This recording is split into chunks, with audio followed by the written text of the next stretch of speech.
கர்த்தருடைய பரிசுத்த நாமத்துக்கு மகிமை உண்டாவதாக. வானம் ஒளிந்தாலும் பூமி ஒளிந்தாலும் என் வார்த்தை ஒளியாது என்று சொல்லியிருக்கிறார். இந்த நாளிலே கர்த்தருடைய சித்தம் என்றால் என்ன? இந்த செய்தியின் தலைப்பு கர்த்தருடைய சித்தம் என்றால் என்ன? நம்மளை குறித்து கர்த்தர் என்ன சித்தம் வச்சுருக்கிறாரு, அவருடைய சித்தம் என்ன, அப்படி தெரிஞ்சுக்கிட்டு இதை கரெக்டாக நீங்கள் ஃபாலோ பண்ணிங்கன்னா உங்கள் வாழ்க்கையில் குறை என்பதே கிடையாது. அல்லேலூயா. ஒரு வசனத்தை வாசிப்போம். மத்தேயு 7:21-23. பரலோகத்தில் இருக்கிற என் பிதாவின் சித்தத்தின்படி செய்கிறவனே பரலோக ராஜ்யத்தில் பிரவேசிப்பானே அல்லாமல் என்னை நோக்கி கர்த்தாவே கர்த்தாவே என்று சொல்லுகிறவன் அதில் பிரவேசிப்பதில்லை. அந்நாளில் அநேகர் என்னை நோக்கி கர்த்தாவே கர்த்தாவே உமது நாமத்தினாலே தீர்க்க தரிசனம் உரைத்தோம் அல்லவா, உமது நாமத்தினாலே பிசாசுகளை துரத்தினோம் அல்லவா. இப்ப கவனிங்க. முதல் வசனம் வாசிங்க. முதல் வசனம். பரலோகத்தில் இருக்கிற என் பிதாவின் சித்தத்தின்படி செய்கிறவனே பரலோக ராஜ்யத்தில் பிரவேசிப்பான். கவனிங்க, பரலோக ராஜ்யத்தில் பிரவேசிப்பதற்கு எத்தனையோ சட்டத்திட்டங்கள் இருக்கிறது. ஆனா ஒரு சட்டம், என்னுடைய சித்தத்தின்படி யாரெல்லாம் செய்கிறார்களோ அவர்கள் தான் பரலோகத்திலே பிரவேசிக்க முடியும். ஹலோ கவனிங்க, இயேசப்பா சொல்றாரு, என்னுடைய சித்தத்தின்படி யாரெல்லாம் செய்கிறார்களோ அவர்கள் என்ன செய்ய முடியும்? பரலோகத்தில் பிரவேசிக்க முடியும் அப்படிங்கிறார். அப்போனா கர்த்தருடைய சித்தம் என்ன? அப்போ அதுதான் பரலோகத்துக்கு போகிற. நம்ம யார் கடைசியில் எங்கே போக போகிறோம்? எல்லாரும் பரலோகத்துக்கு போக போகிறோம். அப்போ பரலோகத்துக்கு போகிறதுக்கு சில சட்டத்திட்டங்கள் இருக்கிறது.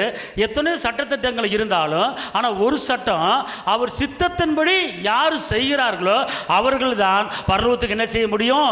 போக முடியும். அல்லேலூயா. இன்னொரு வசனத்தை வாசிங்க. மத்தேயு 12:50. மத்தேயு 12:50. பரலோகத்தில் இருக்கிற என் பிதாவின் சித்தத்தின்படி செய்கிறவன் எவனோ அவனே எனக்கு சகோதரனும் சகோதரியும் தாயுமாய் இருக்கிறான் என்றார். அல்லேலூயா. சத்தமா அல்லேலூயா. அப்ப பரலோகத்தின் சித்தத்தின்படி செய்கிறவன் யாரோ அவன் எனக்கு தாயாக ஆயிடுறான், அவன் எனக்கு சகோதரனாக மாறிடுறான், அவன் எனக்கு பங்காளியாக மாறிடுறான் அப்படிங்கிறார். அல்லேலூயா. அப்போனா ஒரு சகோதரன் என்ன அர்த்தம்னா, ஒரு தம்பிக்கு ஒன்று அண்ணன் சும்மா இருக்க மாட்டார், அண்ணனுக்கு ஒன்று தம்பி சும்மா இருக்க மாட்டார். அதே போல் நம்முடைய இயேசு மகாராஜா ஒரு சகோதரனை போல நமக்கு வந்துடுறார், ஒரு தாயை போல வந்துடுறாரு, ஒரு தகப்பனை போல வந்துடுறாரு, ஒரு பங்காளி போல வந்துடுறாரு. அப்போ நம்மளுக்கு ஒரு ஆபத்துனா எப்படி அண்ணன் வந்து முன்னாடி நிற்பான், ஒரு ஆபத்துனா எப்படி அப்பா முன்னாடி நிற்பார், ஒரு ஆபத்துனா எப்படி அம்மா முன்னாடி வந்து நிற்கும். அதே போல நமக்கு ஒரு பிரச்சனைன்னு ஒன்று வந்துட்டா இயேசு பார்த்துக்கிட்டு சும்மா நிற்க மாட்டார், உடனே வந்து அந்த பிரச்சனையை தீர்த்து வைக்க நம்ம முன்னாடி வந்துடுவார். அல்லேலூயா சொல்லுங்க. அப்போ நான் அவர் வர்றதுக்கு என்ன செய்யணும் கேட்டால், இயேசு நம்மளுக்கு அப்பாவாக, அண்ணனாக, தம்பியாக, பங்காளியாக வர வேண்டும் என்றால் அந்த பரலோகத்தினுடைய சித்தம் யார் செய்கிறார்களோ அவர்களுக்கு நம்மளுக்கு என்ன செஞ்சிருவார்? உதவி செய்ய வந்துடும். அதாவது அண்ணன் தம்பி உறவுங்கிறது வேற, தாய் தப்பன் உறவுங்கிறது வேற, அப்பா அம்மாங்கிற உறவு வேறு. ஆனால் இங்கே பார்த்துக்கொள்ளுங்க, நான் எல்லாத்துக்கும் எல்லாமே ஆயிடுறேன் அப்படிங்கிறார். அப்பானாலும் அப்பா வந்துடுறேன், அம்மா வந்துடுறேன், பங்காளியாக வந்துடுறேன், ஏன்னா அண்ணன் தம்பி மாதிரி கூட வந்துடுறேன் நான். அப்போ அது அப்படி வந்துடுறேன் அப்படிங்கிறார். பல ரூபத்தில் வந்து நம்மளுக்கு ஹெல்ப் பண்ணுவார் ஒரு பிரச்சனை வரும்போது. ஆனால் இந்த பிரச்சனை வரும்போது அவர் வர்றதுக்கு என்னாச்சுன்னு கேட்டால், அந்த பரலோகத்தில் இருக்கிற பிதாவுடைய சித்தத்தை நீ செஞ்சேனா நான் வந்துடுவேன் அப்படிங்கிறார். அல்லேலூயா சொல்லுங்க. அல்லேலூயா. இன்னொரு வசனம் மத்தேயு 18:14. இவ்விதமாக இந்த சிறியோரில் ஒருவனுக்காகிலும் கெட்டு போவது பரலோகத்தில் இருக்கிற உங்கள் பிதாவின் சித்தம் அல்ல. அப்ப என்ன சொல்றாரு பாருங்க, இந்த பூமியில வாழ்கிற ஒவ்வொரு மனுஷனும் கெட்டு போறது என் சித்தம் இல்லைங்கிறார்.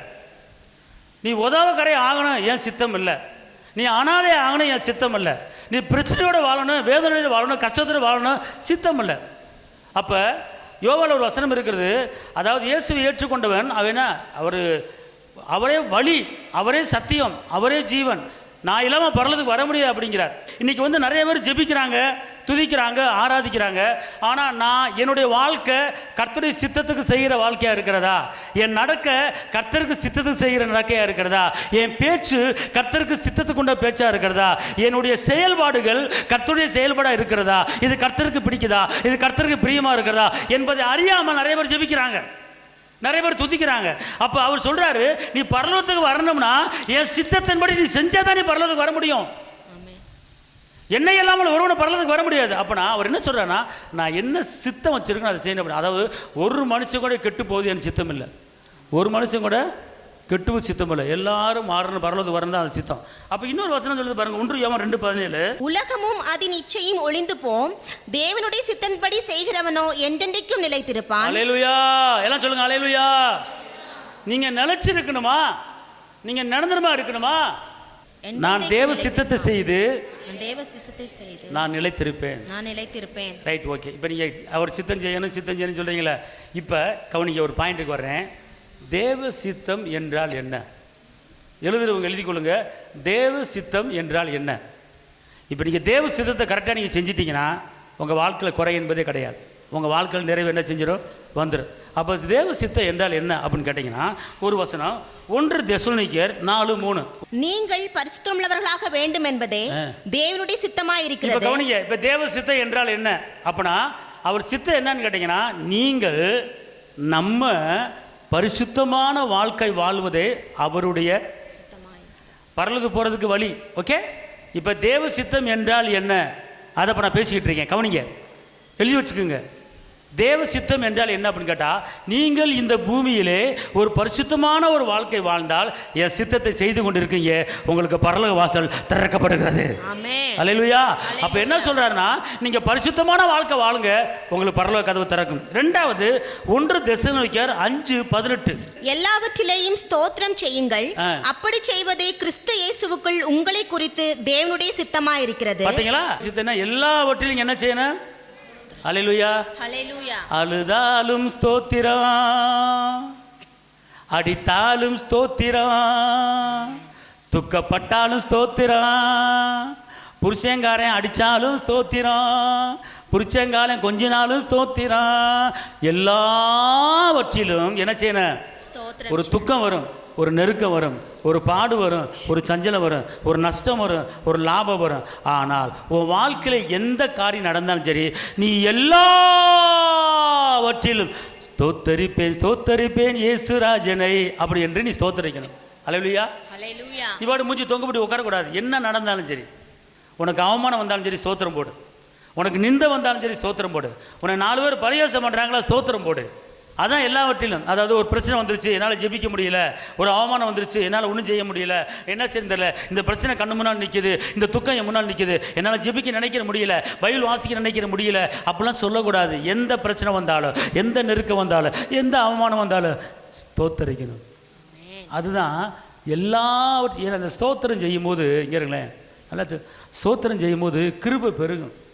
ஸ்தோத்திரம் செய்யும்போது கிருபை பெருகும். அதான் பவுலடிகளார் சொல்கிறார் ரோமர் 1:21, அவர்கள் தேவனை அறிந்தும் அவரை தேவனென்று மகிமைப்படுத்தாமல் துதிக்காமல் ஸ்தோத்தரிக்காமல் சிந்தையில் வீணரானார்கள். ஏன் வீணா போன காரியம் வருது அப்படின்னு கேட்டால் துதிக்காத. அதுதான் கர்த்தர் சொல்கிறாரு, உனக்கு நெருக்கம் வறுமையா, உனக்கு கவலை வரும், நீ கவலைப்படாத, அது அப்படியே நெருப்புல பட்ட நூல் போல அந்து போயிடும். அது அந்து போக வேண்டும்டா, நீ ஸ்தோத்திரத்தை ஏறடு. அல்லேலூயா. பிரச்சனை வரும், ஆனால் அது ஒன்று ஆளுகை செய்ய முடியாது, அது அப்படியே எரிஞ்சு பட்டு போயிடும். அவமானம் வரும், நிந்தை வரும், ஆனால் எரிஞ்சு பட்டு போயிடும். எப்படி பட்டு போகும் அப்படின்னு கேட்டால், நீ துதிப்பேன் துதிப்பேன் துதித்து கொண்டே இருப்பே ஸ்தோத்திர பலி. இப்படி நீ ஸ்தோத்திரத்தை ஏறெடுக்கும் போது அது உங்களை விட்டு ஓடிடும். அப்படியே பிரச்சனை உங்களை விட்டு என்ன செஞ்சிடும்? அதான் சொல்றாரு, எல்லாவற்றையும் என்ன செய்யணும்? எல்லாம் சொல்லுங்க, நானு. நல்லா சொல்லுங்க, நானு எல்லாவற்றிலும் ஸ்தோத்திரம் செய்வேன். பழைய சோறு சாப்பிட்டாலும் சோத்திரம், கூழு குடித்தாலும் சோத்திரம், மட்டன் சாப்பிட்டாலும் சோத்திரம், பிரியாணி சாப்பிட்டாலும் சோத்திரம், பக்கத்து வீட்டுக்கார வந்தாலும் சோத்திரம், வீட்டுக்கார வள்ளு வள்ளு விழுந்தாலும் சோத்திரம், மாமியார் கடித்தாலும் சோத்திரம், மாமியார் கொஞ்ச நாளும் சோத்திரம், நாத்தனா வந்தாலும் சோத்திரம், எல்லாத்துக்கும் சோத்திரம் சோத்திரம் சோத்திரம் சோத்திரம் சோத்திரம் சோத்திரம். அல்லேலூயா. இப்போ வீட்டில் ஒரு அத்தை மாமியார் இருக்காங்க. இருக்கும்போது என்ன குழம்பு வச்சிருக்க, என்ன வேலை பார்க்குற, ஒரு வேலை பார்க்க மாட்டேன், உனக்கு போய் நான் கட்டியிருக்கேன் பாரு, அப்படியே சோத்தரிப்பேன் சோத்தரிப்பேன் அத்தைக்காக, சோத்தரிப்பேன் சோத்தரிப்பேன் அத்தைக்காக. அப்படி என்ன பாடுற அக்கா, அத்தை சோத்திரம் சோத்திரத்தை இந்தாங்கதா, சோத்திரம் சோத்திரம் சோத்திரம் சோத்திரம், காப்பி சோத்திரம் காப்பி, இப்படி கொடுத்துன்னு வச்சுக்குவேன், அப்படியே வாய் கட்டப்பட்டு போயிடும். அல்லேலூயா. உனக்கு எதிராக பேசுகிற எந்த ஆயுதம் வாய்க்காத போகும். அல்லேலூயா. இது பூரா எதில் அடங்கியிருக்கு? ஸ்தோத்திரம். நீ ஸ்தோத்திரத்தை ஏறெடுக்கும் போது உங்கள் வீட்டில் யாராவது உனக்கு ஆத்திரமா வந்தா அந்த ஆத்திரம் உன்னை விட்டு ஓடிடும். அதான் ஸ்தோத்திரம் செய்யும் போது ஆத்திரம் ஓடும். எல்லாம் சொல்லுங்க, ஸ்தோத்திரம் செய்யும் போது ஆத்திரம் ஓடும். ஸ்தோத்திரம் செய்யும் போது கோபம் ஓடும். அல்லேலூயா. அப்ப முதல் பாயிண்ட் என்னது? முதல் பாயிண்ட் பரிசுத்தமா இருப்பது, பரிசுத்தம். 2வது பாயிண்ட் ஸ்தோத்திரம் செய்வது. எதுக்கு ஸ்தோத்திரம் செய்யணும்? எல்லா ஐயா, ஒரு குடும்பம் இருந்தா ஒரு நேரம் பிடிச்சி அன்பா பேசுவான், ஒரு நேரம் கடிப்பான், ஸ்தோத்திரம், அவ்வளோதான். ஒரு நேரம் அத்தை என் கண்ணே பொண்ணேன்னு சொல்லும், அடுத்து அப்படிங்க சோத்திரம். எல்லாவற்றிலும் சோத்திரம் செய்யணும். அல்லேலூயா சொல்லுங்க. அல்லேலூயா. எல்லாம் சோத்திரம் செய்யணும். சோத்திரம் செய்யும் போது ஏன் சோத்திரம் செய்யணும்னு கேட்டால், சோத்திரம் செய்யும் போது உங்களோட ஓடும். ஓகே, மூன்றாவது 1 தீமோத்தேயு 2:4. எல்லா மனுஷரும் ரட்சிக்கப்படவும் சத்தியத்தை அறிகிற அறிவை அடையவும் அவர் சித்தமுள்ளவராயிருக்கிறார். அல்லேலூயா. அவரு சித்தம் என்ன சித்தம்?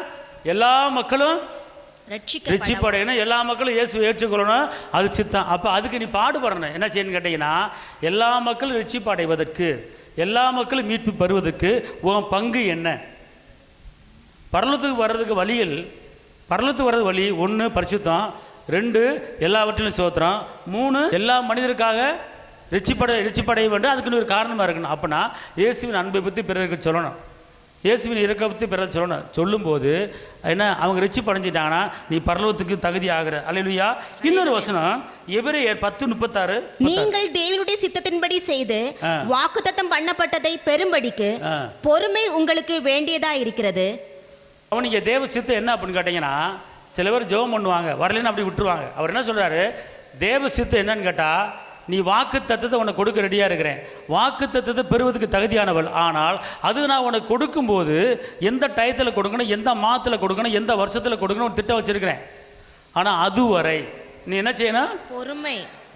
பொறுமையாக இருக்கணும். நீ அவசரப்படக்கூடாது. கர்த்தர் உனக்கு எந்த வயசில் கொடுக்கணும், எந்த டைமில் கொடுக்கணும் அப்படின்னு அவர் ஏற்கனவே திட்டம் போட்டு வச்சுட்டாரு. அப்போ அந்த வாக்கு தத்தத்தை பெறுவதற்கு நீ பொறுமை இருக்கணும். அது தேவ சித்தம். நீ பொறுமை இல்லாமல் அவசரப்படக்கூடாது. அல்லேலூயா. அல்லேலூயா. இப்போ 5 வயசு பையலுக்கு செலவுக்கு 500 ரூபா கொடுப்பீங்களா? 5 வயசு பையலுக்கு செலவுக்கு 500 ரூபா கொடுப்பீங்களா? கொடுக்க மாட்டீங்களே. அப்போ உங்களுக்கு எந்த நேரத்தில் எந்த ஆசீர்வாதம் கொடுக்கணும், எந்த நேரத்தில் என்ன கொடுக்கணும், எப்போ வீடு கொடுக்கணும், எப்போ குழந்தை கொடுக்கணும், எப்போ குடும்பத்தை கட்டணுங்கிறத ஏற்கனவே சித்தம் போட்டு வச்சுட்டார். இப்போ குழந்தை இல்லைன்னா நீ இன்னும் அதிகமான தேடு, என் வார்த்தையை சொல்லு, அப்படி சொன்னதான் அப்படிங்கிற அதுக்கு ஒரு திட்டம் போட்டு வச்சிருப்பார். என் சமூகத்துக்கு வா, அது திட்டம் போட்டு வச்சிருப்பார். அதுதான் சொல்லப்பட்டிருக்கு, உபத்திரப்பட்டது நல்லது, கர்த்தருடைய பிரமாணங்களை கற்றுக்கொண்டாய். அப்போ ஒரு உபத்திரம் வருதுன்னா நீ கற்றுக்கொண்டு இருக்கிறாய், நீ ட்ரைனிங் எடுத்துக்கிட்டு இருக்கிற. ஏன் இந்த உபத்திரம், ஏன் இந்த வேதனை அப்படின்னு கேட்டால், கர்த்தர் உனக்கு டெஸ்ட் வைக்கிறாரு. இந்த டெஸ்ட்டில் நீ ஜெயிக்கணும். பரீட்சை உனக்கு வைக்கிறாரு. பரீட்சை என்ன செய்யுது? 1 பேரில் பரீட்சை என்ன செய்யுது? பொறுமையை உண்டாக்குது. 1 பேரில் போட்டிருக்கு, பரீட்சை என்ன செய்யுது? நம்மளுக்கு பொறுமையை உண்டாக்குதான். நல்லா தெரிஞ்சுக்கொள்ளுங்க.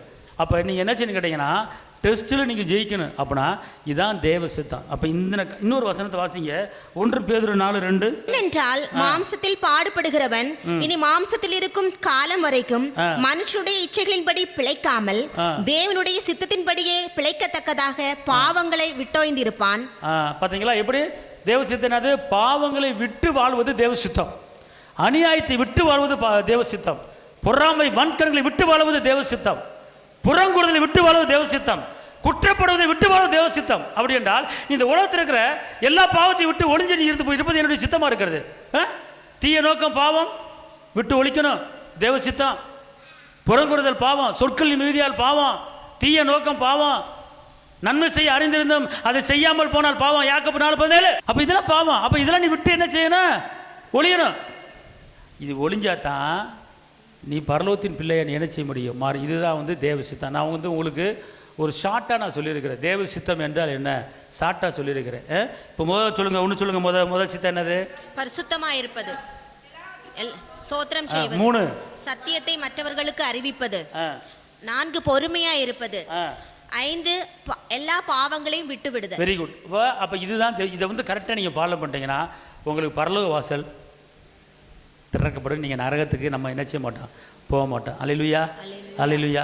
இதுதான் தேவ சித்தம். எனக்குள்ளே இருக்கின்ற என் இயேசு என்றும் பெரியவரே, எனக்குள்ளே இருக்கின்ற என் இயேசு என்றும் பெரியவரே. தகப்பனை நம்மை துதிக்கிறேன், நம்மை ஸ்தோத்தரிக்கிறேன். தேவ சித்தத்தை ஆண்டவரை நாங்கள் அறிந்திருக்கிறோம். இனி எங்கள் வாழ்க்கையில் தேவ சித்தத்தின்படி வாழ்வதற்கு எங்களுக்கு உதவி செய்யுங்க. இயேசுவின் நாமத்தில் பிதாவே, ஆமென். கர்த்தர் உங்களை ஆசீர்வதிப்பார்.